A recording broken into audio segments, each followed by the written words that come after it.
But football without fans is not. You play a football match without fans, you're getting it. It can be the greatest game in the world. If there are no people there to watch, it becomes nothing. And to Johnson. Johnson. And a corner Larson. Oh, he's in! Henrik Larsson! That is sensational! Nakamura! He has done it! Isn't that just typical? The game is over. The Rebels have won. A star is born at Celtic! Champions. That's who we are.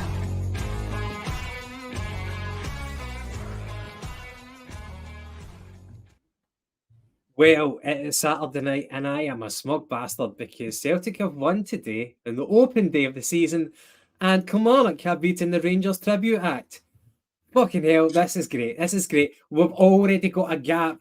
That's fucking brilliant. You told me to shut up about 10 minutes on the while we're talking off camera, not to jinx it, but what a day that is. We weren't even at our best today. And we still walk away with 4 goals scored, more than our average last season per game, and 3 points for the good, and a gap is already formed. What a day. We did not plan this timing to coincide with that finishing literally 2 minutes ago, but it just happened. Oh, that's brilliant. That's magic, absolutely magic. Welcome to the viewers. Hope you're all doing well. The wait is over. Football is back. The boys are back in town. We've got 3 points today. We beat Ross County 4-2 in the end. A mixed game, but we got the 3 points, a lot of talking points, so I guess we can get into it. But get your comments coming in. Hope everybody's enjoying their Saturday evening. And so it's obviously myself and McGinty tonight. So we'll be going over the Celtic game. So we had Ross County, the lineup. Let's get into that, McGinty. So people did anticipate that there might be a curveball from Rodgers. Some people anticipated he'll play it safe, it'll be Ange's team, basically. However, one new face was Naroki, and that was in place of Starfelt. We found out from Brendan Rodgers that Starfelt looks to be on the move. Whether that's all because of Jacinta, who knows? But I guess we'll talk about his departure later on. If we get time today, if not on Tuesday. But Naroki was in today. And Turnbull was in ahead of Hatate. A very interesting one. But, Turnbull has earned a lot of fans over the pre-season. And he got a man of the match performance today. So, Hart and goals, Taylor, Rocky, Cameron Carter-Vickers and Ralston. Ralston in ahead of Iwata. Maybe not a big surprise there. He is the natural fullback. Turnbull, Kalmack and O'Reilly, and up front, Kyogo, our talisman, Maida and Abada. Whenever you saw the lineup before kick-off, what was your thoughts? Were you content? Did you feel secure? Yeah, I was happy to see, obviously, Rocky and Carter-Vickers in the back line. I'd almost forgot about Tony Ralston with the build-up and the fact that we've been playing Iwata there. So it was actually quite nice to see Ralston there in what isn't the strongest back four, but literally a natural back four of some kind. So that was good to see. And that built the confidence. The midfield to front line was expected, to be honest, but the midfield was a bit of a curveball as well. I didn't expect to see Turnbull and O'Reilly starting, but both of them had a quality game. And a game that we didn't overly dominate. They both had a solid game, and Turnbull 100% deserved his man of the match award. Let's get into it, mate. Let's get into it. So it was a bit of a shaky start. There's no denying that. Now, within the first couple of minutes, County could have actually gone ahead. They managed to get a scramble within our 6-yard box and fortuitously went out for a goal kick for Celtic. By the way, I've just got to say, we've not done a post-match in a long, long time, so forgive us if we're a little bit rusty. We'll try and meander our way through this, the flashpoints of the game, and then we'll talk about the summary. And of course, Kilmarnock beating Rangers. That's just brilliant. However, shaky start. One thing that I wanted to point out, and it's not to criticise Maida, but in the early part, it was actually to compliment Rocky. Rocky in defence, when he had the ball, he could see Maida making a dart forward in behind the defender, and Rocky dispatched a brilliant lofted through ball for Maida. Maida let himself down with the first touch, but that just goes to show that, Rocky is looking forward for these passes. I'm not going to get overboard right now, but I'm happy with what I saw of Rocky today. I don't think he looked out of place. There was maybe one particular error that he made, but in the course of things, he didn't look out of place. Admittedly, we need to see what he's like when he's challenged, when he's under the cosh. But until that time, let's keep it cool. Thought he did okay. 13th minute, sloppy all-round in defence almost allowed Murray to pounce. And Ralston played casual, lofted back pass to Hart. And Cameron Carter-Vickers allowed it to go over his head to bounce towards Hart. But by the time it got to Hart, panic stations. Murray was bearing down on him, and Hart did a chest, tried to control it. I don't know if he could have punted it out of play, but he took a chest. Murray bore down on him. Now, Hart extended a leg. For me, no contact. And I think everybody, I'm not going to speak for everybody. For me, no contact. Murray, it looked like a delayed reaction for him. He went down, tried to get the penalty, and it was not awarded. Now, before I get your thoughts on this, McGinty, can I just say, Chris Boyd, our good friend Chris Boyd, in the Sky punditry after the game, he said it was a penalty. He said that Murray had to evade Hart's outstretched leg. Now, guess who came to the defence of Celtic? Bobby Madden. Bobby Madden, after the game on Instagram, he actually said, and I quote, "And now we have pundits wanting a penalty because he nearly fouled him. Give me strength." Now, I didn't imagine that. But tell me, what was your thoughts on that incident? So I'll give you my thoughts in a second, but I just want to say something, and this is something that's always pissed me off about referees and fans and pundits and everybody to do with football. This use of this term, interpreting the rules. And this is what we need to stop doing. We're not interpreting rules. The refs should not interpret a rule. It's enforce the rules. Was there contact? No. Was it a foul? No. Game over. There's no talking about it. That's the end of it, really, as far as I'm concerned. If people like Boyd want to start coming in with, he nearly caused a foul, so maybe there should be some sort of foul there, get to fuck. That is interpreting rules beyond belief to try and get a biased viewpoint.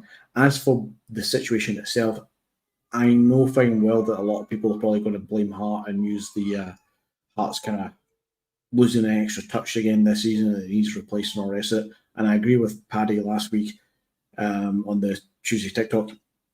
I'm not advocating for Hart to get punted out the door, but I do agree if we can find better, we need to get a better goalkeeper in for the long-term future of the club. However, for that incident itself, that was not Hart's fault. The ball is woefully passed back in some fashion by Ralston. It's Ralston that's caused a situation to arise there by a lackluster kind of lofting pass. Vickers is kind of caught between the bounce of the ball and the county player and also Hart. So Hart can't really chest it forward. He has to kind of chest it to the side somehow because he also can't catch the ball.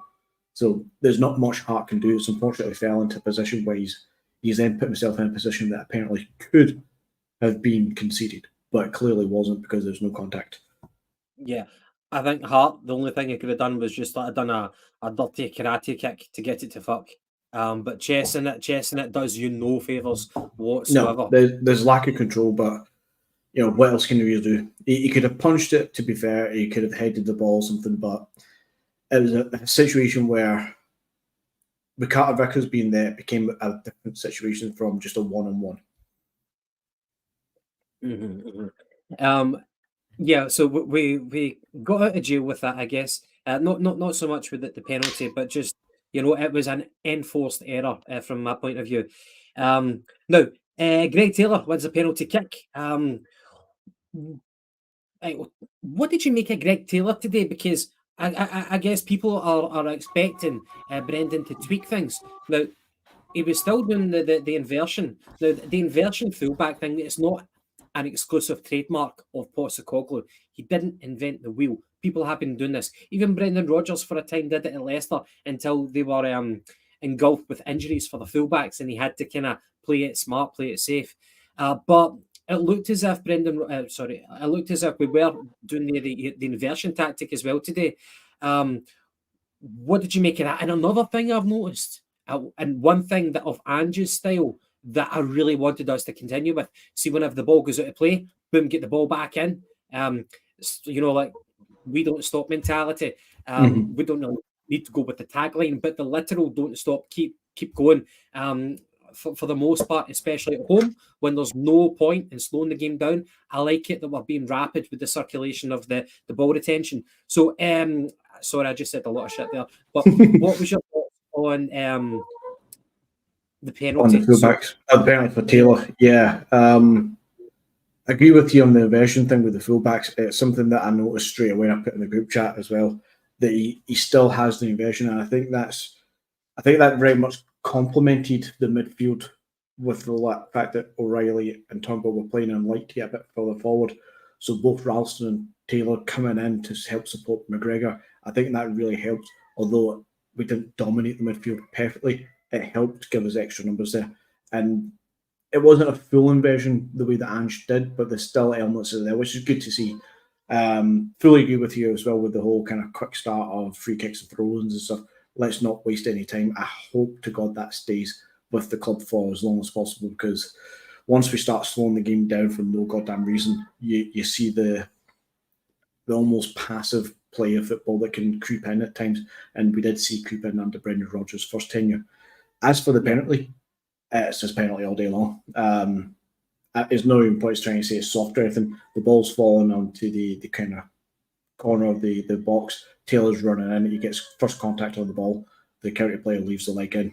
It's clear as day. It's unlucky for County to concede at that time from their point of view because they've started the game well, but it's a penalty. There's no other way around it. It is a penalty. And of course, Turnbull stood up. I'm not surprised that Turnbull took it. I know that obviously Kyogo, our talisman, is playing, but Kyogo doesn't really, whether he doesn't put himself forward for it or he's not demonstrated in training that he's justified to be our number one penalty kick taker. Turnbull, I would trust him, and he sent the keeper the wrong way. Happy days. We'll still get the rest of the game to talk about, but what can I ask you? Is Turnbull a completely different player whenever he's enjoying his football?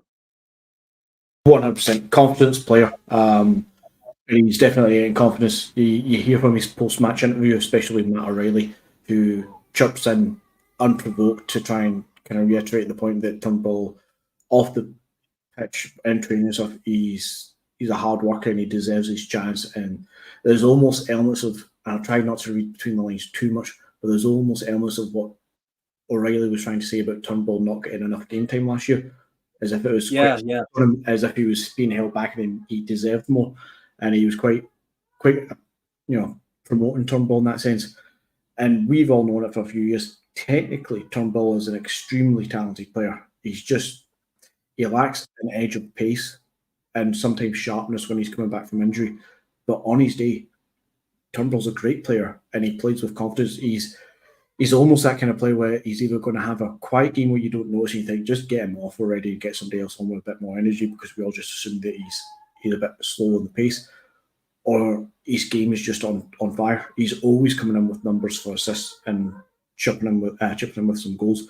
He's either on it, or he's not a passenger, but kind of like passive in a sense. But I think he was, apart from Kyogo, I think Turnbull very much deserved his man of the match today.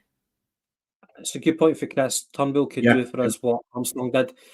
Turnbull's obviously going to get a lot of supporters these early days in the season, and rightly so. You know what I mean? Like some people, not everybody, not so much this podcast. I guess as football fans, we can be fickle, and whenever people do badly, then they get criticised. So nobody's,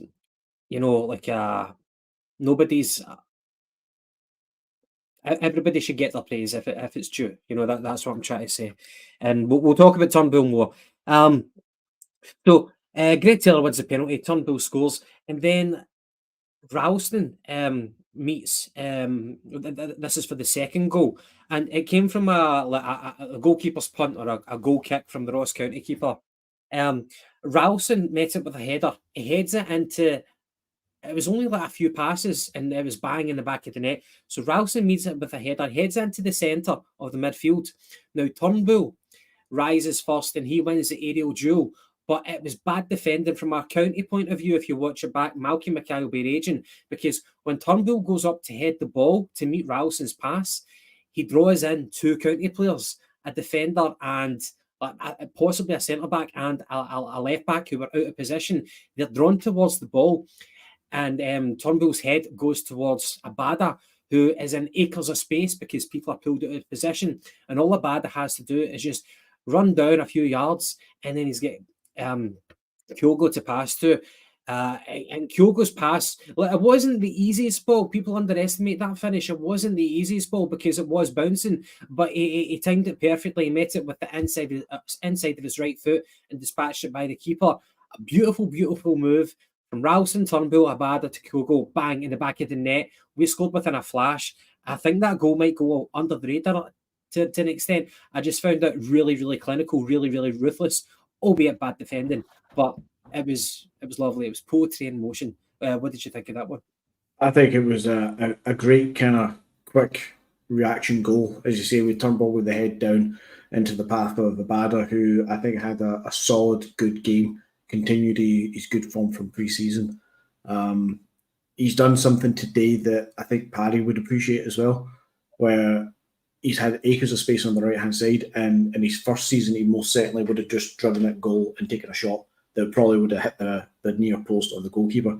But he's taken a look, and he knows exactly where Kyogo is, and he's laid that ball perfectly. As you said, yeah, it was taking a bit of a bobble coming through, but it's perfectly timed, perfectly weighted for Kyogo to open his foot up and just slot that past the goalkeeper like a true striker will do every day of the week.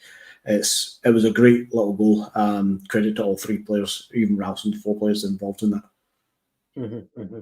I think Abada, on the whole, you could maybe say that he had a quietish game. Perhaps he was marked well, nullified to an extent. I know that we've got high hopes for him, but it's good that he got an assist today. I'm pleased for that. That'll get his confidence up because he can feel like he contributed today. And I think for a 21-year-old who might have a lot of responsibility this season to perhaps fill the void of Jota, whether he does it or not, he can take a lot of confidence from that, McGinty.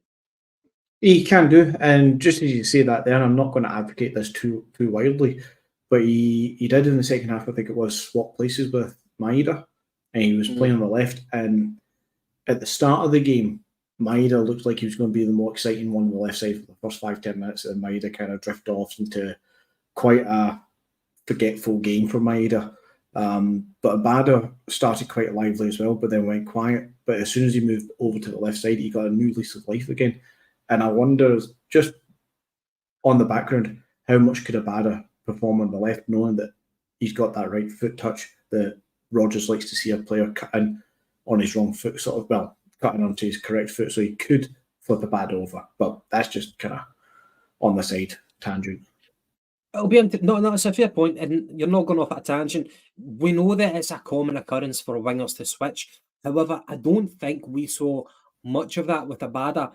Under Postecoglou, he was predominantly on the right, and even during games, I don't remember seeing many occasions during games of him switching to the left. It'll be interesting to see if Rodgers looks at that again, examines that potential again, if he can do it, or if Rodgers will say no, he's very much a right-sided player. We will see. Time will tell. Time will tell. Now, the next incident which I want to talk about in the first half, it wasn't a goal, but it should have been a goal. Turnbull should have scored this. Now, I want to get props to Kyogo for this. Kyogo dropped deep, not for the first time in the game. He dropped deep and he played in Turnbull. It was a lovely exchange of possessions. He came in, he dragged his marker, and he just kind of flicked it round the corner. And Turnbull, they must have practiced this move in training. Turnbull ran into the space, and he had the keeper. He just had the keeper to beat. He hit it straight at him. Maybe we can give the keeper credit. We probably don't often do, but Turnbull had a fantastic game today. He should have scored that goal, but the movement itself, and Kyogo was the kind of the architect of that. Without his movement, and he didn't drop deep a lot during Postecoglou. Perhaps that's a new feature that we can expect from him. Is this the incident where Turnbull had the shot quite direct on the keeper, it bounces back, he then has another kind of half effort, and I think O'Reilly had a half effort as well before the keeper eventually smothered the ball? It's kind of almost like the first effort was the right one, then it's like almost just a kind of throw at the next couple and just kind of timidly hope for an effort. I can't remember if the keeper smothered it or if it was a loose ball, which eventually went into play. Not to make a point about not being clinical after that point. It was a good effort, but you expect Turnbull maybe to slot that ball to the far post or something, as opposed to down the throat of the keeper.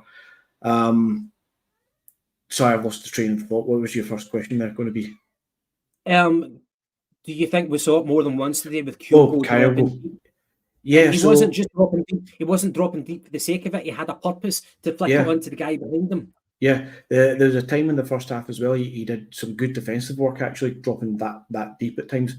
And I'm reminded of one of the pre-season games where we saw Kyogo playing deeper while Maeda played in front of him. And I think almost collectively as a group of support, we were like, oh Christ, that's not the role that Kyogo should do. He needs to play through the middle. Not on his own, but through the middle as such, kind of up front. And it's almost quite surprising that in the short period of a few weeks, less than a month, he's went from, fuck, that wasn't a good game, let's not ruin Kyogo, because remember last year or 2 years ago when he played it wide on the left, he just isn't as effective, to actually suddenly, that was a really effective game. A performance that, the Spaniards would be grateful to see. I don't know if you would call it truly a false nine, but the way he was coming deep to collect the ball, as you say, turning to flick it on for the on-running Maeda at times, or Abad, or even Turnbull and O'Reilly going further forward. It was a true kind of playmaker kind of game. He really did actually really well all game doing that, and I think it's a feature that you might see quite a lot more, especially if we're playing that kind of midfield trio where it's maybe a bit of a slower paced midfield trio to allow Kyle to come in and kind of create a bit more an abundance of an attack there. Yeah. The final flashpoint of the first half, and this was to make it 3-0, which is kind of it's funny because in the first half we weren't brilliant, we weren't brilliant. County didn't sit in, they didn't completely sit in with like two buses. They did try to go at times man for man, but by halftime we're 3-0 up, and it came from in 41 minutes. O'Reilly, a lofted cross, goes above the keeper and the defender, and Turnbull ghosting in at the back post, and he converts it from close range. It's funny how things can change so quickly in football, but Turnbull was almost the forgotten man when people were making the list of Celtic players to leave this season who were surplus to requirements. Not all, but a few did have Turnbull in. I think, not that I'm trying to save myself here, but I think the only reason I wanted Turnbull to stay at Celtic, and this was based on his performances under Ange, which were not eye-catching. The only reason I wanted Turnbull to stay was that he's an average squad player and he's Scottish, which contributes to the coefficient. That was the only reason I didn't want him to leave. I didn't envisage that we could get a new manager in who would perhaps mine this new potential, the potential that perhaps we did see at Motherwell. But as I said, a lot of things can change so quickly in football, and within 45 minutes of the new season, Turnbull has got 2 goals for Celtic and he's playing with a smile on his face. So I guess it raises a question, McGinty. Hatate get dropped today. Was Rodgers justified in dropping Hatate? He did have a couple of misplaced passes against Bilbao, or can you make a decision on your selection of the first day based on one game in pre-season, or was it more than one game in pre-season? Overall, was it justified? Was Turnbull's performances too overwhelming to ignore?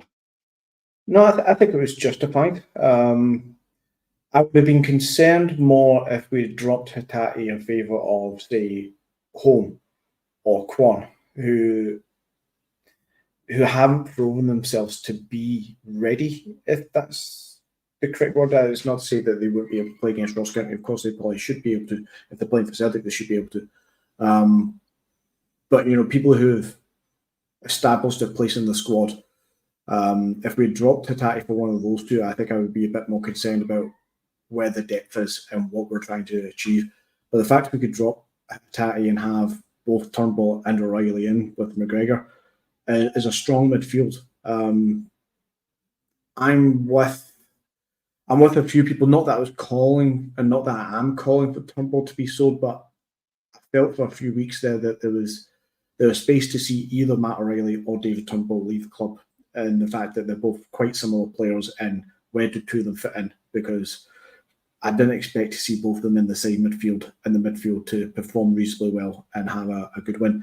And I say reasonably well because I'm standing by what I've said on Twitter already, that it was a comfortable win, but it wasn't dominating. So the midfield trio didn't quite dominate it, and we missed what an on-form Hatate can bring. But Hatate from the Bilbao game, at least, he's not on form, and he needs a bit of, I don't know if he needs a bit of kind of extra game time to get sharpness up or whatever it is, but he wasn't quite ready to start, I think, today, and I think it was justified to make that change. From Hoggy, hope you're doing well, mate. He's asking for both of the Glasgow teams, who's shown the most improvement based on today's showing. Now, I've not watched the Rangers tribute game today.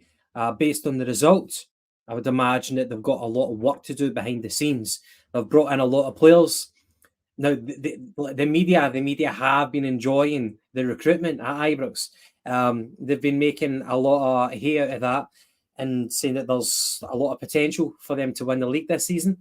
But based on today's performance, obviously, that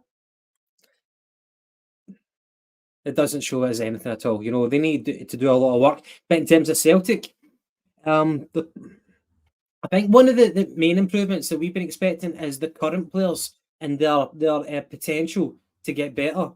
I thought some of the players, I thought O'Reilly looked a lot more involved today. Sometimes I'll look at O'Reilly during games, and at the end of the game, I think, what did he do? What did he do exactly? Sometimes for me, O'Reilly passes me by in games. I don't quite remember what he did, but I thought he looked really impressive today. I thought he always looked to get involved on the ball. And I'm not just saying that to kind of answer to your question, but I thought there was a few improvements today. One guy who I think was rusty was Ralston.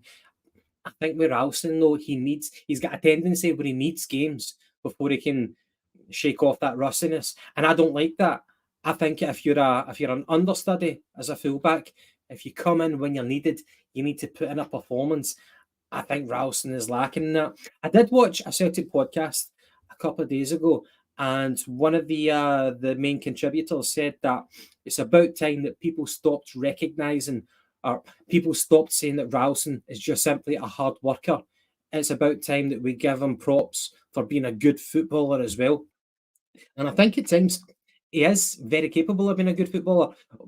One thing that he does, which is part of his arsenal, is he's able to play in a wicked through ball behind the fullback to allow our forward to get in, and it's contributed to more than one assist at home and away. But I do think that sometimes Ralston might be. We remember his purple patch under the first season under Postecoglou. I do have doubts about Ralston. So I guess this is a garbled response, Hoggy, to your question. I'm not being very coherent. I'm saying that some people have improved, where I do have concerns about other people. McGinty, I guess on today's showing, probably difficult to gauge the improvements. Probably easier to do that over 5 or 10 games when we get into our stride.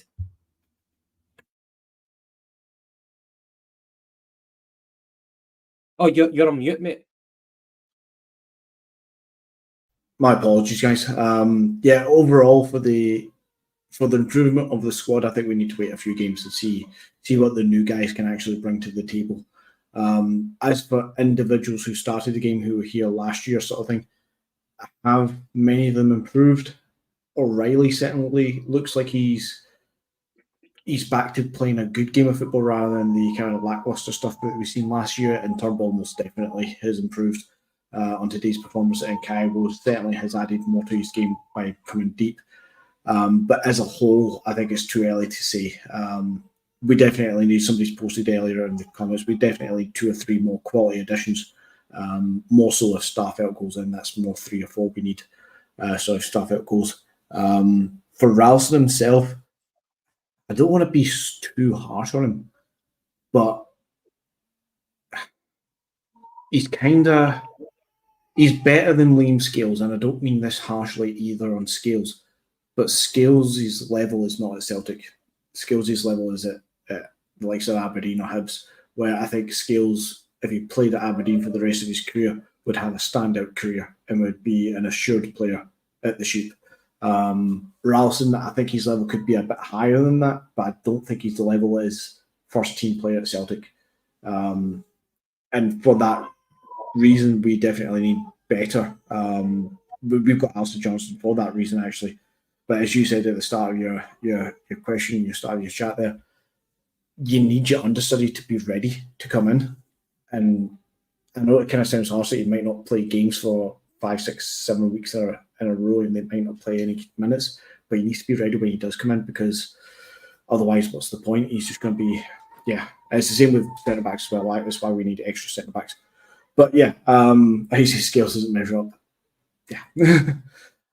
For Ralston himself, I think Rogers made a good point at the end in his post match, talking about the backline, that Carter Vickers is only just back in training this week. Navrocki is just in the club. And I think he said also that Ralston's only played the first 90 minutes of football in a good few months. So he knows very well that the backline was rusty, which tells you a lot that the manager recognises it as well. So hopefully there's something getting done about it. I'm reading a wee comment here from Derek McInnes on the Rangers tribute game. And he said that not one Sevco player gets a pass mark today. That's delicious. Not even the Superman Tavernier gets a pass mark today. Beautiful to see. Beautiful to see. Now, going into the second half, we're 3-0 up. I guess expectations were, it's flag day. We want to probably increase that goal margin, just give the fans entertainment. We did concede 2 goals. Now, I want to get your thoughts on it. On the hour mark, there was a corner came in, and I've got to say, Woodsy's just one moment. Oh, lag. Are you texting on the background? Woodsy. He obviously doesn't know that we're having a party online. John Coyle, hope you're doing well, man. Hope you're doing well. For Stuart Hogg, lads, do you think Turnbull did more than what Hatate would have done today? Yes. We were talking about that. Or are they both offering and bringing different things to the game? They've definitely got a different skill set. Hatate, with his low centre of gravity, I think Hatate naturally is a more talented player. And that does tell you something, because when Turnbull was on his game, obviously he's a talented player as well. But I think in terms of like European potential, Hatate's got a higher ceiling. But Hatate's been maybe a wee bit erratic recently, and that's why Rodgers felt justified. And it's probably sending a lesson to Hatate. He might have just said, look, I know that you've got bags of ability and you might go on to a higher level later on, but if you want to play for Celtic, then you can't be taking silly risks. And that's why Turnbull has justified his place, because Turnbull's been very, very impressive in the pre-season games. But on the 60-minute mark, a corner came in. Now, Chris Sutton, I think, said Hart failed to read the flight of the cross. When I watched it back, I'm not defending Hart, I'm just observing that one of the Ross County players was in a scrummage right in front of Hart. There was a Cameron Carter Vickers, the Ross County attacker, and then Hart. Now, Hart, you would probably expect a domineering goalkeeper to knock everybody out the way and go for it. I know people like to say that. But the reality is he was fairly blocked off. If he was going to run for that, the flight to anticipate it, he was blocked off to an extent. That was quite cute from the county attacker. So I want to say that from what I saw. However, whenever Hart managed to make his way over to the other end of the goal, which is where the big guy was, the county attacker, Hart did his best starfish impression, to stop it. But it kind of looked over him and went, hit the post and went in. You don't like to see that happen. And I think if Paddy was here, if our Paddy was here, he'd be hammering Hart. I don't want to be too harsh because first game of the season, we've got the 3 points. That's all that matters. However, there is this growing narrative of we should be replacing Hart, and I'm not disagreeing with it.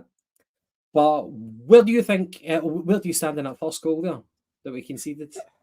So I would be a hypocrite if I didn't say that Hart needs to do better, because it's one of the things that I berated Craig Gordon for years for, was that if a ball is getting crossed into your box and it looks like it's going to be bouncing on your 6-yard line or in your 6-yard box, you expect the keeper to be collecting that every day of the week. Now, yeah, sure, he was blocked a bit and all the rest of that's fine, but you still expect a keeper of his stature and caliber to be coming out and collecting that ball. So for the cross itself, Hart needs to do so much better, so much better. Kyle go on the back post, well, Kyle go on the near post, but becomes the back post when the ball comes in. He's a midget. What the hell is he doing there? We'll ignore the fact that I think it's Greg Taylor's been held down on the ground at the back post as well. A whole other conversation itself. But Kyle's got no hope of jumping and reaching that ball. That was comical. But Hart definitely is the fault for that one. He needs to come and collect that and command that area. As for the narrative, I've been playing this one in my head since the game itself, and I don't want to sound like I'm defending him too much, but I really don't want to be putting the boot into Joe Hart because he has been solid enough for us for a couple of years, and I think he's more than capable to be our number one for this upcoming season as well. But, and this is not to criticise Chris Sutton too harshly either, the narrative getting spoken about doesn't help when people like Chris Sutton are also repeating these same opinions. And that's not to say Sutton's wrong. He's completely correct in his opinion, and he's completely right to say that Hart needs to be doing better, and maybe we should be replacing Hart and looking for a replacement. He's 100% correct. However, it just doesn't sit well with me as a fan, knowing that the media narrative is going to drive that influence and opinion on the fans, which then in turn can get a lot of fans to be a bit edgy with Hart, which I think can end up playing on Hart himself as well. So they kind of like a little domino effect with it, which I just don't like, but that's just a personal preference. Can I also say, by the way, see the corner? It was actually a really, really well taken corner, because the guy who headed it for County, like, he's a tall bastard, and he really, really had to stretch to get that, and it was a looping header at that. Mm-hmm. Like, if you were to take a corner for a back post header, that's exactly how you would flight it. It was really, really well executed. Now, I just saw an opportunity for food chat because our man John Coyle is on the ground in Napoli, the home of the pizza in southern Italy. So tell me, John, have you had a pizza yet? And if you had, what toppings? I would imagine, because it's a former fascist state, you might get arrested if you have pineapple on your pizza, which is entirely justified. Entirely justified. So I don't think Italians would allow that in any shop. I think an Italian shop would be bombarded and closed down if they dared put pineapple on the list of options. That must be sacrilege to them. Oh, yeah, it's radical. It's like even Mussolini wouldn't have dreamed up something as ridiculous and as cruel as that to a pizza. So, John, tell us how you're... by the way, I hope you've... is the heat wave still on in Europe? I hope you're doing well. Tell us how your trip is going in Italy. Where else are you going? Are you going to the Vatican? Are you going to Rome? Talk to me about pizza. Give me some food chat. But let's get back to the next part. Right, okay, so 73 minutes.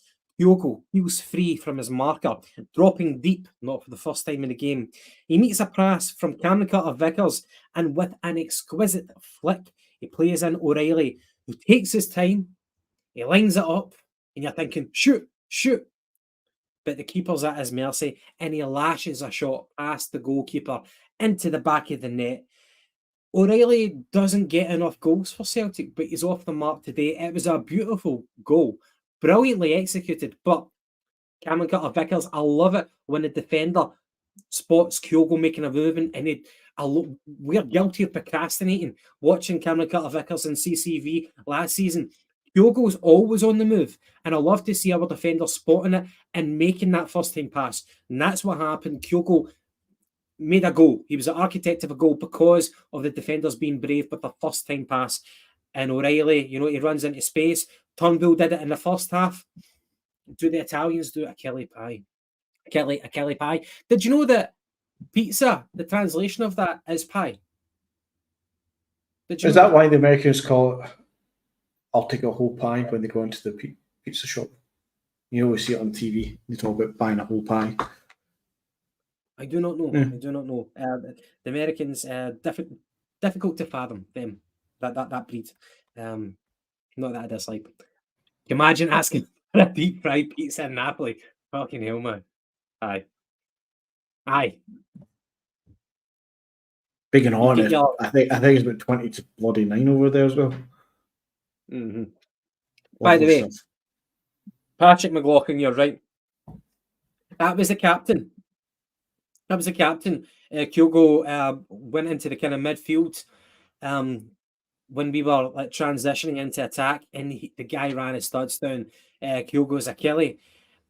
He got a yellow for it, but I think it went to a VAR call because up came the VAR thing. They looked at it, they decided not to pull the trigger, but that's fucking dirty. And the camera panned to that captain and Kyogo talking afterwards. I don't know if they had much of a conversation given Kyogo's limited English, but there's no getting away from it. Either it was dirty or you're a fucking donkey. You know what I mean? So either way, you should go to the park. The big screen when the VAR announcement went up was for serious foul play, and I have no idea what the SFA's rule book says on serious foul play. But in itself, from what I understand, from what I would deem a serious foul play, that was. It would maybe look like a harsh red card because it didn't initially look dirty, but it was. It was from behind. It was extremely late. He dragged his studs down the back of his Achilles, the back of his leg, and his ankle. It was malicious and it was full of intent. That's serious foul play as far as I'm concerned. But whether or not it meets the definitions by the SFA is another question. For me, and I know it's first game of the season, and I know sometimes we don't want to play this tinfoil hat game, but that felt like can we look at this to see if there's reason not to give a red card rather than we're looking at this to see if there was a red card situation. I think it was more of is it safe enough to say no, the yellow card was enough? Spicy chicken and pineapple. What the fuck? Chicken and pineapple. Two wildly different flavors. I don't know, man. I don't know. As long as you're happy, as long as you're content, that's all I'm going to say, Martin. Cantwell combs his hair with a fork. The basic way, fuck. Aye. John, hope the rest of your holiday goes well. Pompei, Sorrento, Amalfi, first time in Italy. I went to Bologna a few years back. Beautiful, beautiful part of Italy. And it was kind of away for the tourist zone. It was really, really nice. I've not been on holiday since before COVID, man. Need to get away, man, because this summer has been... It's been a fucking write-off this summer, man. Like April and May were promising, but June and July, oh my god. Anyway, a wee tactical point here from Martin Linton. Taylor will be targeted every time by opposition with the long diagonal ball. I thought today Ralston was targeted to an extent, but it doesn't take away from your point overall. It was just a matter of time before it was found out there. Also, he shows the guy inside to have the shot. Yeah, so that was the final goal of the game today. So, by the way, before we go into that, there was a lovely, lovely moment by Celtic. It should have been a goal. James Forrest, he had a point blank save from the goalkeeper. But do you remember this part in the game? So it was near the end of the second half, but it started with Hart throwing it out to Yang, I believe. Yang played it to Rio, to Maida, and then Maida cut it in for Forrest. It was a sweeping move, and we talk about fast flowing football under Ange, but what we saw today with that and that moment there, it was beautiful. If it was a goal, it would be repeated and repeated and repeated. But Yang, Rio to Maida and Forrest, goalkeeper saved it. Just tragic that he saved it, man. But and fair play to Forrest for getting game time again, and for being in the right spot at the right time. But as Martin Linton said, yeah. So they scored at the end. It was a Starfelt own goal. One of their wingers managed to kind of size up Taylor. Maybe Taylor could have got closer. Who knows? The winger cut inside, and then he fired in a shot. Starfelt is in the right place, but it's a deflection. You can't really legislate for that. It's not his fault, but it goes in. It's an own goal. And ironically, it could have been his last touch for Celtic, because we said at the start of this podcast today, Rodgers explained his omission was because he looks to be joining Jacinta. 4-2 overall. Look, and by the way, I actually saw a stat. I might get this kind of wrong, but I don't know if it's just at home, but Sky Sports said that Celtic haven't lost an opener. So I'll give it the benefit of the doubt. They haven't lost a season opener at Parkhead since 1950, when we get beat 3-1 by Morton. Yeah. So, we take it for granted we're always going to get the 3 points. And not every team gets the 3 points on their opening day of the season, as we've learned. But we'll get 4-2. We've got a lot to learn. And Brendan Rodgers has said that there's still going to be transfer movement after today. So, on the whole, are you a happy fan? Of course you're a happy fan. Of course. As I said already on the podcast and on Twitter as well, it was a comfortable win at the end of the day without being a dominating win. I think Hatate coming back into the midfield as a dominating player on top of his game, I think that will change a lot of how we see us controlling the game, how we see the tempo within the game, which is not to say the tempo wasn't good today, because it actually was. And along with the fullback situation being kind of spruced up a wee bit, get the whole back line spruced up a bit, or at least the back pairing settled and Alistair Johnson back. And I think that will give a bit more of an impetus to the team and a bit more of a dynamic flow to it, as opposed to what we saw today, where a lot of players, as Rodgers said after the game, a lot of players kind of getting up to speed as such. I'm happy with the game overall, Gav. I'm not disappointed in any one performance. I think 2 or 3 players had great games. I think there's room for improvement. I think we can still see where we desperately need, strengthening with quality squad numbers, centre-back pairing, your full-backs, keeper perhaps. But yeah, that is what it is today. 3 points in the bag, 4-2. Would have been nice not to have conceded, but we can see why we've conceded. We can see where improvements need to be made. So yeah. Now, I want to thank Craig Young for this point. He said that Malcolm Mackay doing his best impression of Joe Pesci in Goodfellas. Beginning, I do believe that's one of your favourite movies. It is one of my favourite movies, yes. It is indeed. Henry Hill, he was the main character, played by... He was, yes. Played by Ray Liotta. Rest in peace. Ray Liotta, rest in peace, aye. So that kind of triggered something. Malcolm Mackay in the post-match interview. Now, I want to get everybody's thoughts about this. Malcolm Mackay said, "We knew they would give us chances." How does that make you feel as a Celtic fan? Is that something that's just based on our performances in pre-season, or does it go back further than that into last season that we give? I think overall, in Ange's first season, we had the best defensive record. I think we only conceded 16 goals in his first season. season 2, we kind of went off the rails once we won the league and we started chipping a few more goals. I don't know. Are we as defensively sound as what we want to be?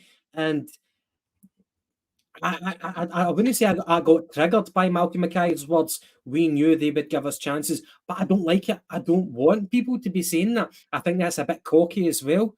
I What do you think make? you're right in that you don't want to hear people saying that, but at the same time, I can't just say what I've said about the fact that the backline needs improved upon and that Rodgers has acknowledged that 3 out of the 4 are still getting up to speed and not say, well, any self respecting opposition coach would acknowledge that as well and go, there's where we're going to exploit. That backline needs to be put on the back foot. You need to put pressure on them, especially the fullbacks. We know where our weaknesses are, and we're just, run of the mill fans. Malcolm Mackay is a paid professional coach. If he can't see that, then he's got bigger issues himself. He scored 2 goals at the end of the day, and they took the game to us as much as they could, which I actually quite enjoy seeing.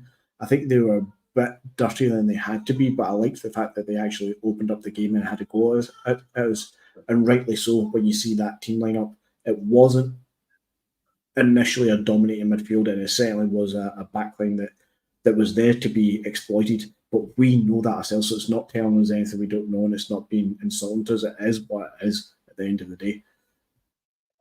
Picorvo, by the way, Tonali, I know that Tonali is in your avatar. I hope he does well for Newcastle this season. Malcolm Mackay looks like a slice of ham, but he wasn't wrong. We do give them chances. It needs to be cut out as soon as possible. McGinty, I think I recall you saying when we read out the lineup at the start of the game, Ralston, CCV, Rocky and Taylor. Now, you said that that's not the strongest possible lineup. So, of course, you put in AJ over Ralston. But apart from that, is there potential to improve our defence further? On the basis of the players at our disposal just now, I would have started with Starfelt, and if we had AJ fit, then yeah, I think that would have been a stronger backline, a more settled backline. It's not to say Naroki won't be better or equal to Starfelt as and when he needs to be and gets up to speed, but it's game 1, he's only in the door, a week and a half, 2 weeks, and clearly AJ is much better than Tony Ralston. So I don't think that's any unjust opinion to say that the backline could be better in that sense. But even so, we still need better improvements. The left back position is still a glaring weakness to some. Defensively, neither Bernabei or Taylor are great. Bernabei good going forward, Taylor good cutting in and being supportive of the central options, but both of them are there to be exploited defensively, as is Ralston. To the people in the comments, do you guys have concerns over having a fullback who is, below 5'10"? If you don't have height, then what are you looking for? I think of the Brazilian fullbacks like Roberto Carlos, Marcelo, Dani Alves. Now these guys were short, but technically they were very powerful, and they were also extremely technically gifted. We don't have the riches like Barcelona or Real Madrid do to entice those players. But if you're going to play with short arse fullbacks, then what other attributes are you looking for? Taylor has obviously impressed since he's progressively impressed, more so under Ange.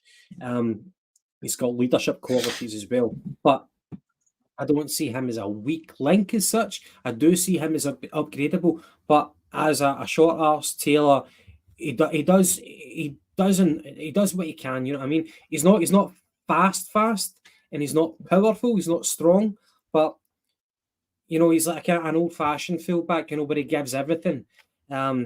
He is more than the sum of his parts. What I think, but I guess if we go into Europe, you'd be. Yeah, I think you'd be entitled to say that you would, if we're going to go in Europe and try to do ourselves justice, then you might want to see an upgrade in Taylor. But again, I feel sympathetic towards him because he's given us so much. But football is cutthroat, so.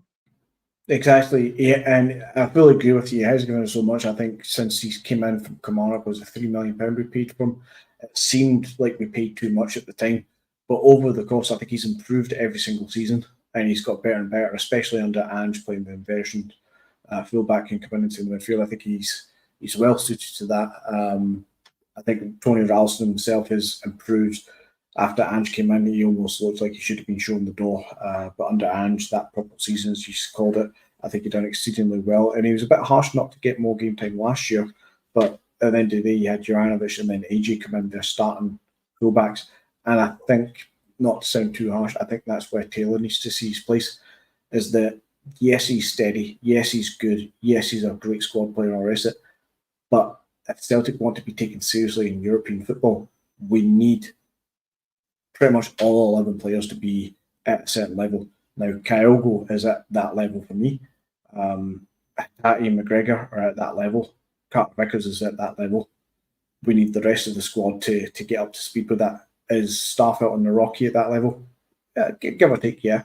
But we need the fullbacks to be at that level. And the glaring obvious thing just now for European football-wise is the fullback positions of especially left back and right back when AJ isn't fit. So they are both upgradable, but that's not to be so harsh on the pair of them because they do give so much. They're just, it's cutthroat. It needs to be. We need to be a bit more ruthless. We can't be sentimental if we truly want to push forward in European football. Yeah. To Paul Olaf, so Kyogo is below 5'10". Look what he accomplishes. I totally agree with you. I guess the point that I was making was in terms of a defensive structure, I think that we concede a lot of set pieces. So that makes me feel a little bit uneasy whenever I think that we can be bullied at set pieces, that we don't have the necessary height at times. Now, by all means, he can have a fullback who's not tall, but he offers so much more in other departments, and that should be acknowledged. But there is a fear at the same time that other teams can exploit our lack of physicality. However, in terms of offensive players, some of my favourite ever players, like below 5'10", Machayo Totiro was Romario. He was definitely below 5'10", and with that low centre of gravity, he could beguile so many defenders. He was a brilliant goal scorer. Any heroes of yours, McGinty, from the 90s who was below 5'10"? That stops you from saying Messi. Focusing on the 90s. Focus on the 90s. I'm going to focus just on Celtic and Andy Tom. I'm sure he was quite a short ass, was he not? He wasn't exactly tall, was he? I liked him as a Celtic Probably player. about 5'9", 5'10". Yeah. 5'9". Yeah. On the mark. Del Piero wasn't a tall player. But my God, how good was he? By the way, to the viewers, I saw on Twitter a picture of Jari Litmanen. You might remember him from the great Ajax team of the mid-90s, and he was looking like an absolute gangster in this photo, advertising the new Ajax top. Litmanen, he was a proper player back in the day. He went to Liverpool and it didn't really work out for him. But for Ajax, in the European stage, what a player. Starfelt on the move. McGinty. Now, I spoke about it in the group chat. It was before today, whenever there was whispers on Twitter that Starfelt was on the move. I don't like it because, well, if he goes, we need to bring in another centre-back of a decent quality. I was hoping that Naroki was coming in and they were going to fight it out for that. What is he, 4 million, just over 4 million Naroki. I was hoping that they were going to fight it out. And for me, that's meaningful competition. Yes. And then in the wings, you've got Welsh, you've got Kobayashi and the Irish boy Scales. Scales, Bosun Lau still as well, but they're all we've found out that those four at least are somewhat below par. As we said, I don't rate Bosun Lau. Welsh is okay for a fourth choice. Kobayashi, who knows? Scales, I'm okay for him being a fourth choice. but I was happy with Naroki and Starfelt battling it out to be Kevin Carter-Vickers' partner. However, I am very, very uneasy if Starfelt goes, Naroki comes in, but we don't go out and buy meaningful competition, because Naroki, as I said earlier, Naroki represented that meaningful competition. I'm uneasy that Starfelt goes, Naroki comes in, and that's all we're doing. That's all we're doing. I want another fully agree. Fully agree. I still want another centre back just now. As things stands with the three of them there, we need a fourth choice centre back. To go back to what you're saying about backup players, we need them to be somewhat ready to step in. Now, I know I know we can't have 4 Carter Vickers, at the club, because they all would want 90 minutes every week, and you're just not going to be able to manage that. You definitely need 3 players of that level, though, as you say, to give true competition and fight it out, so that if one is having an off game, the other one comes in, and there's no drop in performance, there's no drop in awareness and aptitude from the back pairing. We need a fourth one that, for me, is a kind of development player as such, but one that you can trust to step in, and you aren't going to think, oh Christ, here we go, we're going to have to watch this one getting babysitted throughout the game. But you just need somebody who maybe is a Welsh or Kobayashi to come in with just a bit of confidence. Yes, it's not going to be the greatest of players. They're still learning the trade, but confidence to come in, just do the job. Whereas just now, Kobayashi, I'd have no confidence in him coming into this team. None at all. And I would like to see him do well, but there's no confidence. He's lost any sense of confidence in himself. So I would definitely, at this present time, have a restructure the fourth choice, the development player. But if Starfelt goes, 100% agree with you, Gavin. You need another Starfelt to come in. Thank you. And Kieran, we need to keep Starfelt. He's not perfect. We all agree with that. He's not perfect. But we need cover for injury. The new Polish Paddy gave a good showing today. And yeah, we said that he didn't look out of place. Obviously, you need to kind of stress that to find out exactly how good he is. A better quality of opposition, one-on-ones. Then we'll see how he acquits himself. But today he was fine. Now, Hoggy, the last question you asked, I rambled through that one. It was incoherent pish from myself. Now, I'm not going to try and pull the wool over your eyes here. I don't really watch the other Scottish teams. I don't know about the talent that's in the pool in Scotland. So I don't know. I don't know about any other Scottish players that we would like to sign. No. A few people said it was the boy Doig, whatever his name was, at Hibs. I wouldn't knock him. Has he gone to Italy? Yeah. There's a couple of names that have sprung up over the last couple of years, and I wouldn't, dismiss them too widely. But again, are any of them truly going to take us up a level, or are they just going to be signed, as Hoggy says at the end there, for the Champions League squad rules? That's more likely than what it's going to be. However, I don't think we need to sign anybody else for the Champions League squad rules. And I've seen this conversation on the forums a couple of times, and I'm not saying Hoggy here's misunderstanding anything. I don't say anybody in the chat is, but just sometimes it feels like it gets misinterpreted that we have too many foreign players, so we need to lose some of them or gain. It kind of depends how you want to look at it. For the European football, you've got a 25-man squad that you can register as your A squad. 8 of them have to be homegrown in Scotland, and of those 8, of those 8, 4 of those need to be trained at the club in the last 3 years. So long as we have that 8, the other players doesn't matter. We could have 30 foreign players. Naturally, 13 of them are going to miss out because only 17 can be registered because the other 8 are there. But if we don't have all 8 for the homegrown quota, say we only have 7, we don't lose a foreign position. We still have 17. We just don't get to add any more than the 17. So it doesn't really matter to me in that sense. But I do think that we do have the numbers to cover it. And I'm going to quickly try and guess off the top of my head. Bain, Ralston, Taylor, McGregor, Forrest, Turnbull. There must be somebody else in there as well. There's 6 were it, but there's another couple in there somewhere. I think we're generally fine. You then have your B list, which can be an endless level of players, which is like your Rocco Battens and Summers and stuff.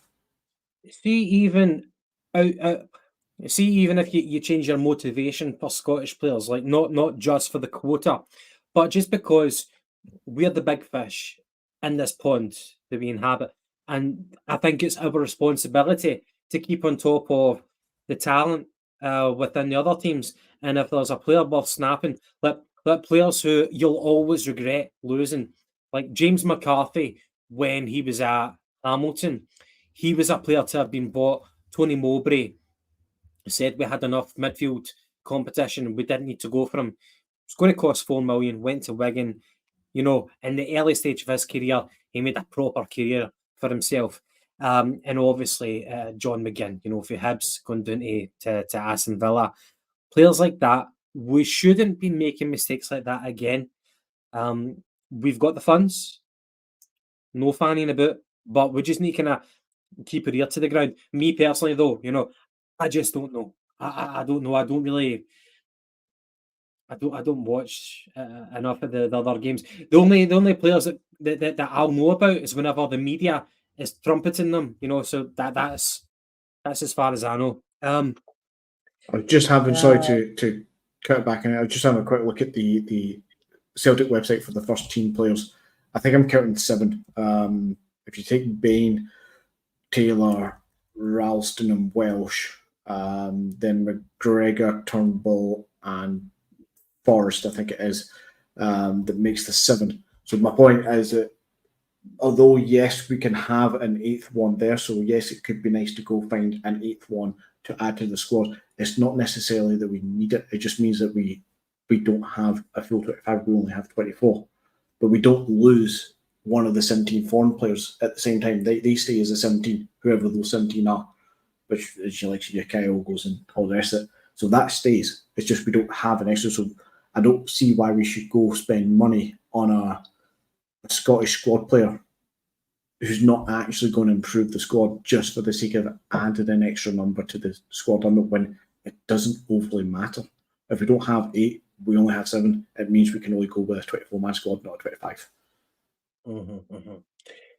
Right, see Starfield. Now, he's copped a lot of flack. Yeah, very true, very true. Now, he's copped a lot of flack. Why don't we try to give a measured assessment of his 2 years with Celtic? Now, he came in, so he's 28 now, so let's say he came in when he was 26 years old from Russia. Won the double in his first year. And as I said, I think we had the best defensive record in that year. We conceded 16 goals domestically. Second year, we win the treble. Now, of course, we get detractors. In Europe, it wasn't brilliant, but that's a team performance. Starfield, it gets a lot of detractors, but we've had a lot of duds, McGinty, centre-back. So I'll try and remember some names. Maybe people can throw in some names as well. And we'll say, Boyata. Boyata was an enigma because he had a really extraordinary international career for Belgium. But I felt Starfield was more secure as a defender than Boyata. I would take Starfield over Boyata. Glenn Loovens, I would take Starfield over Glenn Loovens. Mastorovic. I'm probably doing him a disservice by mentioning fucking Presley here, but Starfield again. There was other people like the loan signing Raman Vega. If he Tottenham, he was only here. Just how far back are we going? Yeah, I know, mate. I know. I'm taking a lot of license with this topic here. Raman Vega, he was better than Starfield. He looked very good.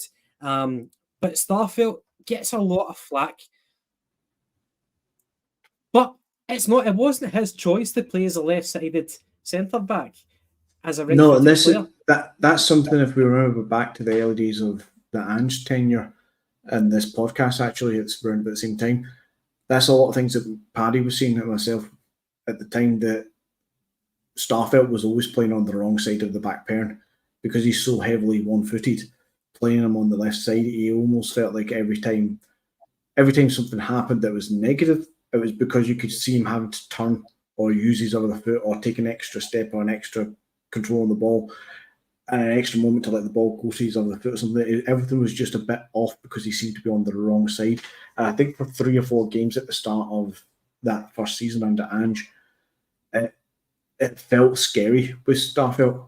But see, after that, he's been solid as anything, and the numbers and the stats prove it with his partnership with Carter Vickers, that defensively, a great partnership. I would put that partnership up there with one of the best partnerships we've had in the last 10, 15 years. You'd have to go back to maybe the Virgil van Dijk and Denier partnership for a partnership that you would just say, there's confidence, there's 2 players who play together and you're not going to have too much of a worry. All that said, Denier had a bit of a moment in him, as does Starfelt, and it's usually Carter Vickers or the Virgil van Dijk that kind of helps lift the game up a wee bit and kind of take them out of that slump. Starfelt did snap up a beaut with Jacinta, so that lad has been advice. So I just Googled it as well. Jacinta's obviously left the club. Has she actually signed for another football club or she just left? She's away to Is it Portugal? Lisbon, I believe. Is it Scotland? Lisbon? Because Wikipedia hasn't updated it to be anywhere. It's just that she's left Celtic.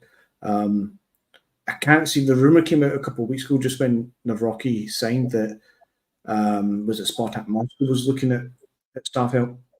I don't see that move for so many reasons. And it's a sideward step, especially considering the Russian teams can't play in European football. So what's he really going to gain from there? We signed him from Rubin Kazan and we could match his wages. So I don't see Spartak Moscow giving him like a windfall of money.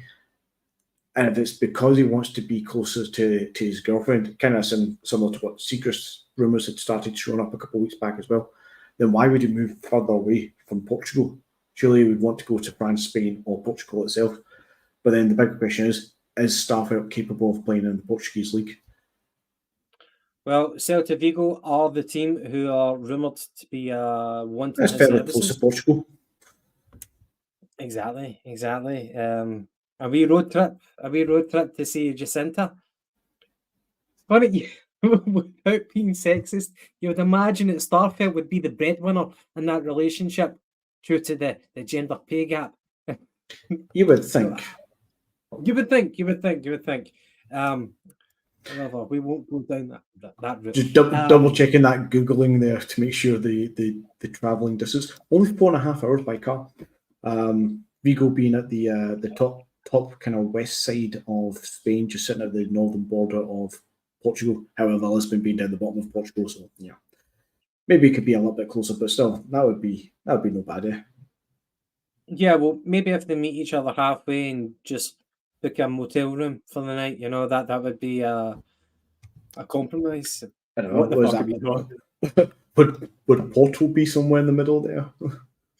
Perhaps. Right.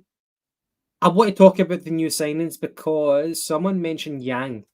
Now, I know it's very, very early days, but a gun to my head, I would say that the 2 people who, for me, will be exciting is Yang and Odin Holm. The other thing I want to say is Odin Holm. I wish Odin was the name in the back of his top. He would sell so many jerseys. You know what I mean? When I say, you know what I mean? Thiago. Pardon me? As opposed to having Thiago on the back of his shirt. No, I think that would sell a lot. Like, can you imagine if somebody signed for us and they had Thor or Loki at the back of their top? True. It's pretty badass having a Nordic god in the back of your top. You know what I mean? True. We've missed a marketing trick, but of course, his name is Home. I don't know. We managed. Iwata's managed to change his name on the back of his shirt to Tomoki. Last year, he had Iwata, but he wants to be referred to by what presumably to us is his first name. So he might change it.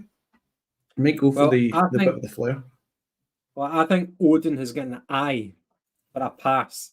I'll just. By the way, it's only my second. Yes. All those sexy young Portuguese men his age and can't sleep. Indeed. Right. I think Odin is one to watch. I know it's very, very early days, but I'm kind of going by his YouTube clips rather than so much what I've seen at Celtic. But for a guy who's quite slight of frame, he's not even bulked out yet. and he's brilliant at winning the ball back as a centre midfielder without having to do like slide challenges. And whenever I watch him playing for Valerenga, my criticism would be he would hold on to the ball for too long. He would win the ball and then would do like a kind of Roy the Rovers thing where he would like slalom past challenges, and after beating 3 players, he would hold on to the ball for too long. But I'm really looking forward to seeing what Odin can bring. Midfield is tough. The competition is very tough. I think Odin is one to watch.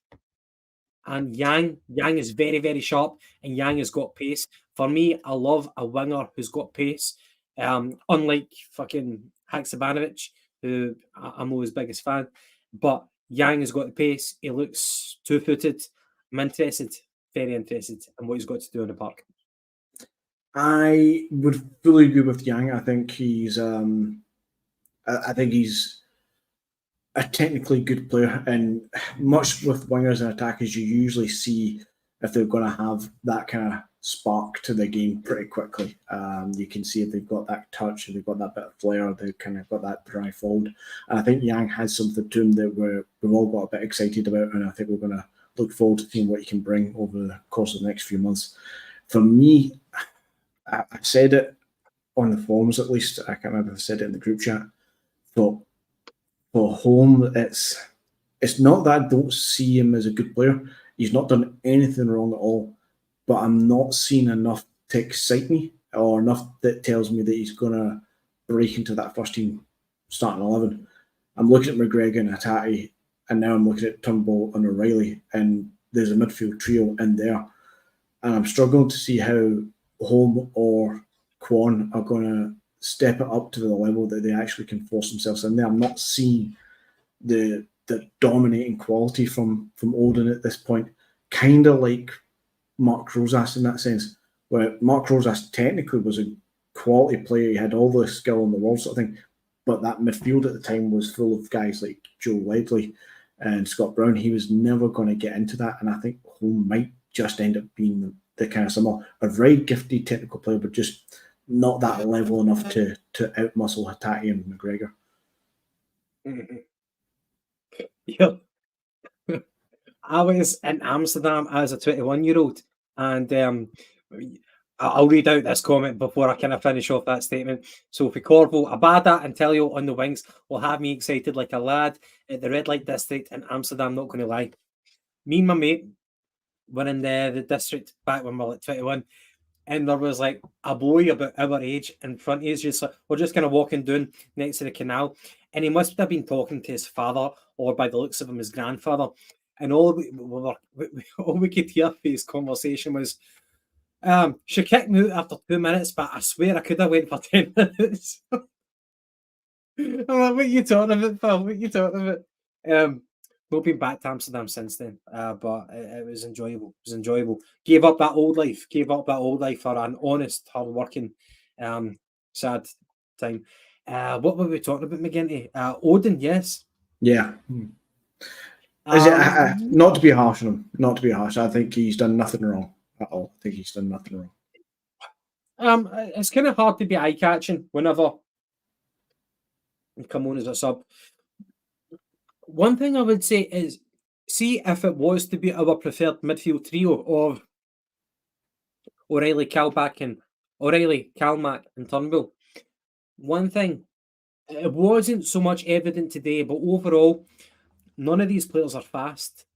And if that was to be our preferred trio for the course of the season, I do wonder. I do anticipate there to be a lot of changes because competition is going to be rife. But is anybody fast in our midfield selection though? Hatate's the only one you would see. Yeah. Hatate's fast. I don't know about Kwon. Kwon's obviously a unit. It looks as if he can cover ground quite fast, but I don't really know. I would have to see more of him. But Callum McGregor, he's 30 years old. He's never been a particularly fast player, but he's getting older. Callum McGregor, you would never say, oh, you're out because you're too slow. He's always going to be there. O'Reilly, I thought he looked good today, by the way, but he's always been a slow player. He's never going to incorporate pace into his game. You know, he can get all the sports science he wants. He can try and gain in those inches, and God knows we all need those inches in life. But O'Reilly's not going to get that in terms of pace, I don't feel. Turnbull's much the same as O'Reilly. He doesn't play with pace. He's a technical player. You know, he thrives in other departments. But a combination of all three of them, I wonder, can our midfield get overrun at times by certain opposition? They're all good technical operators, but none of them are fast. So whenever it would happen last season, if like Calmac, O'Reilly, and Aaron Moy were playing together, again, Aaron Moy was slow as a fucking week in the jail. I would get concerned about that, and it was compounded even more by Hatate in the latter half of the season. Hatate looked as if he just wasn't match fit whenever he came back from his injury. We look bereft. We look bereft of speed in that midfield, and I value speed in a football team, and that does get me worried a bit. So I think there'll be a lot of changes. There won't always be a preferred midfield trio, but those three players anyway, they're not the fastest. I guess that's my garbled point. No, it's a fair enough point, and it's kind of what I was kind of not concerned or worried about, but when you see the team lineup and you saw that it was no Hatai, I can see why Hatai was dropped based off of his preseason performance. And I think it worked today, but you definitely saw a not so dominating midfield performance, and I think that's what Hatai can definitely bring to you, especially playing alongside McGregor. So it'll be interesting what we do with the midfield trio going forward, because the two of them came in, Turnbull and O'Reilly, and they both staked a strong case to be in the starting 11 next week as well.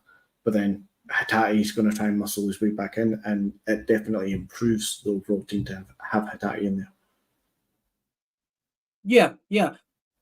That competition is great, and I know that we've all got our favourites. My favourite is Hatate. I think Hatate's got the highest ceiling of everybody. But if he's not doing it, then by all means, show him a lesson and say, you might be the best midfielder that we've got, but you're getting dropped for Turnbull because Turnbull is putting in the performances. And that will light a fire, you know what I mean, for him. And he takes on that feedback. It'll be interesting to see the relationship that he develops with Brendan Rodgers.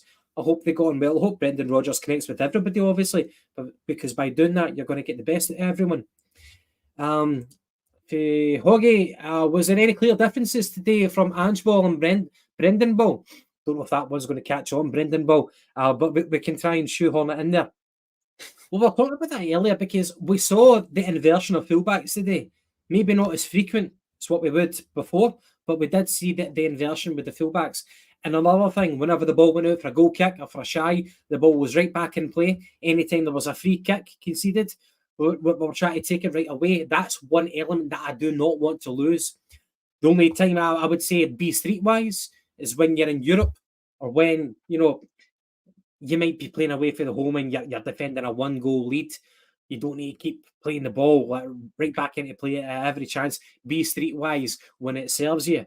But over the course, you know, whenever we're doing comfortably, get the ball back into play as soon as possible, because it hurts the opposition. I value that. It's not an element I want to see lost.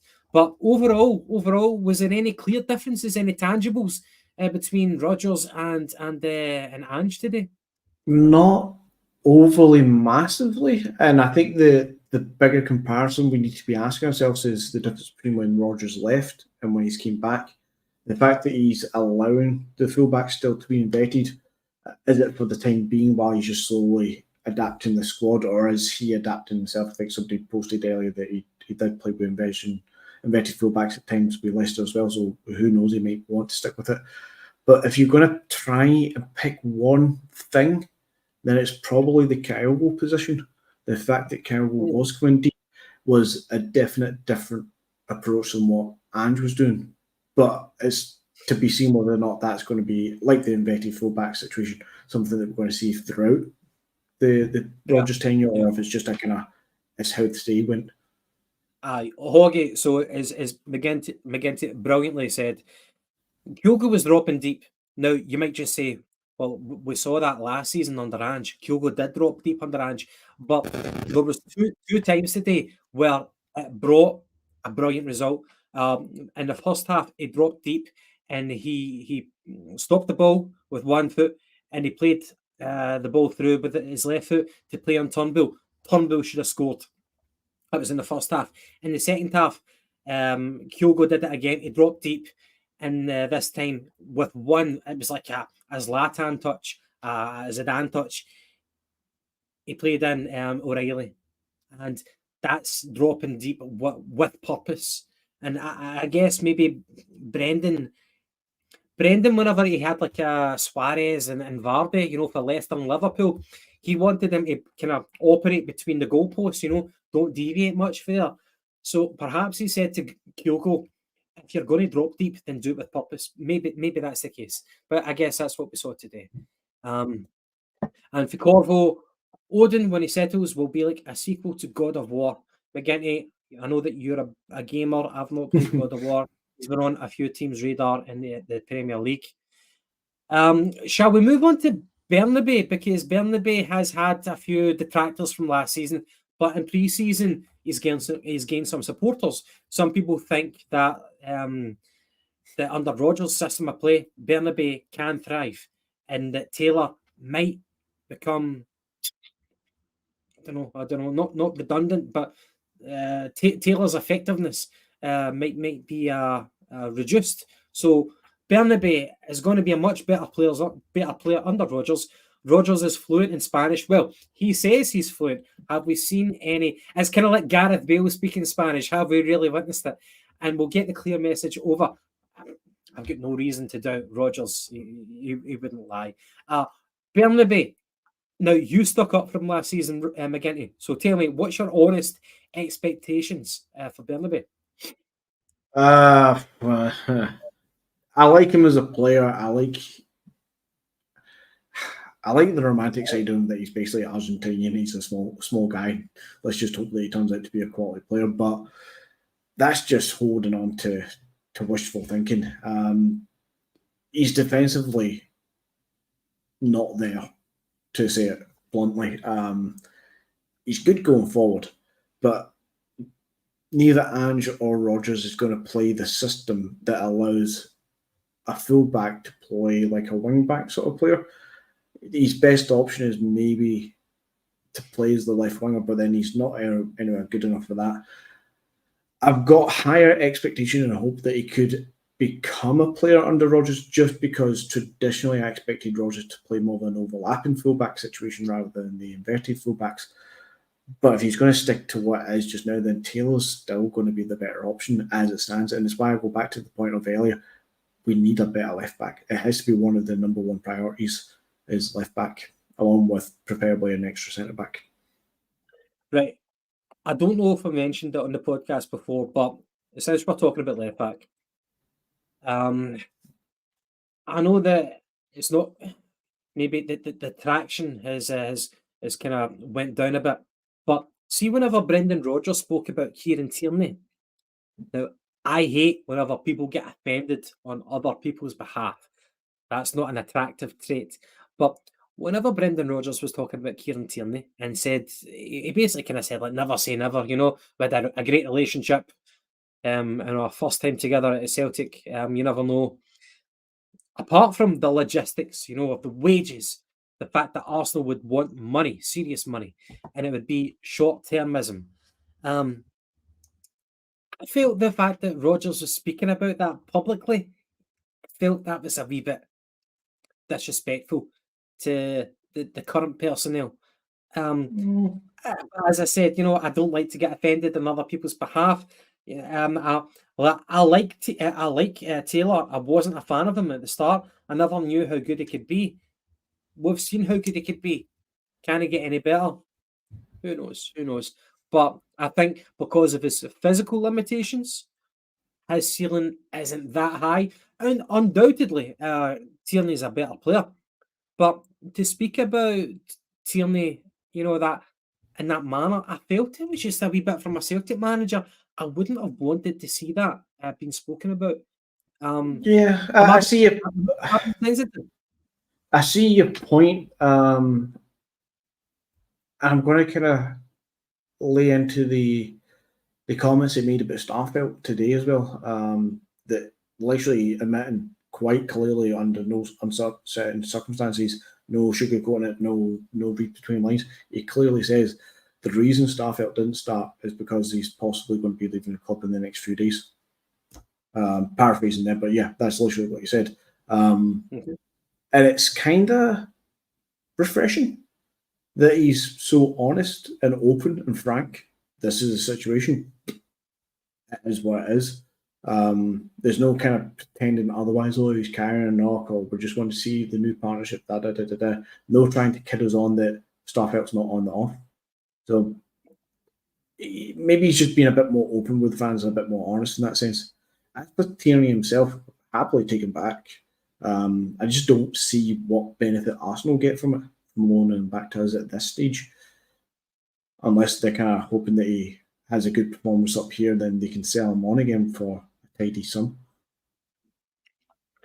The guy his wages are closer to 100 grand. Yeah. You know, look, if we were to take him on, it's the furthest we would go would be 40 grand. Yeah, it would be financially not to their benefit at all. It would. The only thing I can see is for them to try and keep him playing football to impress again, so that they can sell him to another EPL club and recoup what they paid for him. Because I don't know if any other EPL club would be willing to give him more than they paid for him at this stage, would they? I don't know, but what about talking openly about that? I know that you cited Starfelt, but I think he said that about Starfelt because either Carroll or his agent has approached Brendan. He said, "This is the deal," and he said he's got his reasons for doing so. So it sounds like he's kind of sympathetic and open to that transfer. But with Tierney, it kind of sounds like pie in the sky thing for me.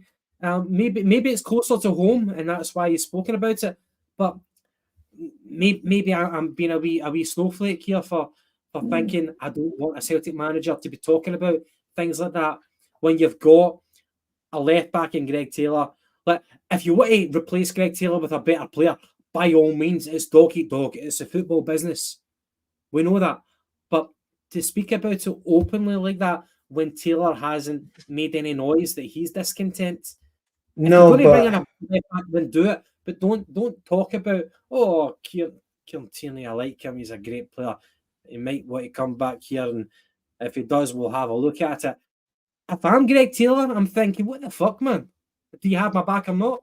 If I'm Greg Taylor as well, I think it's blatantly obvious and clear that, you know, Celtic can do better than Greg Taylor as a number one first choice left back. I wouldn't call you a snowflake about it, but I like the kind of more honest, frank view that we're not needed to read between too many lines. I think it's clear that we can all see that Rodgers knows that what we know and agrees with us. We need a new left back at the end of the day. That is what it is. Starfelt wants to leave for his own reasons, which, okay, he's not going to tell you what those reasons are because they'll be personal to Carl himself, but I think we all read between those lines at least that probably to be closer to his girlfriend, same as the secret rumours a few weeks ago. If players want to leave Celtic, it's fine. I'm not bothered about that. As long as there's honest reasons for it and nobody's backstabbing each other in the club and all the rest of it, and at the end of the day, so long as the club go out and replace the players that leave, which is a whole other question. Kieran, where is Paddy? Paddy will be on milk bottles very, very soon. We don't know where he is. I'm only joking. Paddy, I don't know, man. Paddy's having a well-deserved day off, you know. And I know that you're only joking. I know that you're only messing. By the way, we love you too. To all the viewers, by the way, thank you, by the way, for tuning in. Thank you for tuning in. Hope your Saturday night is going well. Pierre, by the way, see, whenever just before we went live, we were just holding off until the full-time result hit at Rugby Park. McGinney, what a beautiful way to kick off the campaign for Celtic and to kick off the first post-match review for the Jungle Gyms with a 3-point cushion over the Rangers tribute act. It's beautiful. You couldn't have written it any better. Paddy is being rested. Yeah, that's all I can say. Paddy's been rested. I don't want to start any rumours, but he's been rested. Yeah. There's no rumours to start. He's just not here. No any rumours. But I know there's no transfer window for podcasts. We're not trading Paddy for anybody. Not at all. Guys, okay, we've been on the podcast for an hour and 40 minutes, an hour and 39 minutes, 45 seconds. Look, opening day of the season, we've got the win, 4-2. There's pros and cons. We shipped 2 goals. Silly fucking errors, but we know that we can improve. I almost got into a Twitter spat with someone today who pointed out that, well, last season, in the summer transfer window, we didn't have to sign anyone to improve the first 11. And I said, your logic is sound. However, do you want to repeat that same philosophy in the summer to not bring in any new recruits to strengthen the first 11? He never get back to me on it. However, Twitter shouldn't be an arena to get one-upmanship, you know? It should be about exchanging ideas, not to win arguments. That's not where you get your credibility. I've got about like 5 followers on Twitter anyway, so I don't really go in for that sort of thing. However, lads, God bless the pair of you. Love you, McGinty. Good to see Cheers, you. Martin. Thank you very much. Thank you, Martin. Thank you. Cunt Milk is a wee fairy. I said that to my Sefco mate. I said, I hate Cantwell. And he said, oh, if you hate him, that's because he's a good player. Thing is, he's a wee dick. He's just a wee dick. Wee TikTok Tinkerbell, man. Aye. McGinty, any other points before we wrap up this evening? Am I the only one drinking tonight? Are you sober? Are you drinking water? I am sober as a judge, yeah. I have a poorly burn that I want to be looking after this podcast. Well, being a bit sensible. John, what type of Italian beer are you drinking while you're in Naples? And by the way, whenever you're on like the spirits, I do believe that they're quite liberal with the measurements for the shots. Yeah, I remember having a Jack Daniels in Italy, and they just kind of like filled it up without even looking. I'm like, fucking yes, keep it coming, yes. Right, anyway, for Agnew, Joseph, it's only the first game. Don't forget that, as Ange did not look what happened. Sefco spoke about this on the radio, so no excitement. Yes. Anyway, McGinty, we're going to wrap it up. Chris Boyd is Beelan. Bobby Madden put him in his box. That's fucking hilarious. So we're going to wrap it up. We'll be back on Tuesday to talk about everything and anything. And Brendan Rodgers did say we would have transfer activity after today's game. So hopefully, if Starfield leaves, we do have more incoming. Hopefully, we've got some shit to talk about come Tuesday. But guys, hope you have a fantastic weekend. Started off well. Hope you don't have a hangover tomorrow. Have a good one. All right, McGinty, love you. Well, this, lads. Thank you. It's nice. Thank you. All this, guys. Here.